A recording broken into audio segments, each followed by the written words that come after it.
લોકસભાની ચૂંટણીને હવે થોડા જ દિવસો બાકી છે, ત્યારે તમામ પક્ષના ઉમેદવારો મતદારોને રીઝવવાના પ્રયાસ કરી રહ્યા છે.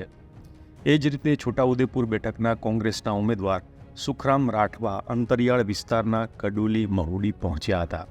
તેમની સાથે મોટી સંખ્યામાં આમ આદમી પાર્ટી અને કોંગ્રેસના કાર્યકરો પણ જોડાયા હતા. ભાજપમાં પેપરો ફૂટ્યા પણ કોઈ પગલાં નથી લેવાતા. આ ચૂંટણી જળ જમીન માટે લડવી પડશે, આદિવાસીને અન્યાય થઈ રહ્યો છે તેવું કહીને સુખરામ રાઠવાએ જાહેર સભાના મંચ ઉપરથી ભાજપ પર પ્રહાર કર્યા હતા. તો સભામાં આવેલા કોંગ્રેસના પૂર્વ પ્રદેશ પ્રમુખ જગદીશ ઠાકોરે શું કહ્યું એ જોઈએ. અમિતભાઈ શાહ જે અમદાવાદમાં છે, 100 કિલોમીટરના એરિયામાં ક્ષત્રિય સમાજની મા બહેન ઉપર જે ગંદી ભાષાનો પ્રયોગ કર્યો, એ લોકોએ આંદોલનની વાત કરી છે. 100-125 કિલોમીટરના એરિયામાં ગઈકાલે રાત્રે 2 વાગ્યાથી કેટલાકને ઘરમાં નજરકેદ કર્યા છે, કેટલાકને ઉઠાવીને હોટલોમાં મૂક્યા છે.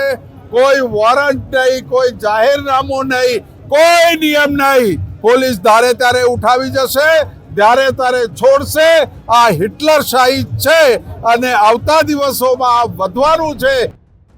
જગદીશ ઠાકોરે પ્રવચન દરમિયાન કહ્યું હતું કે આ ચૂંટણી સંવિધાન બચાવવા માટેની ચૂંટણી છે. લાલ લીલા પાણી વેચવા ભાજપવાળા નહીં નીકળે, પોલીસની ગાડીમાં આવશે.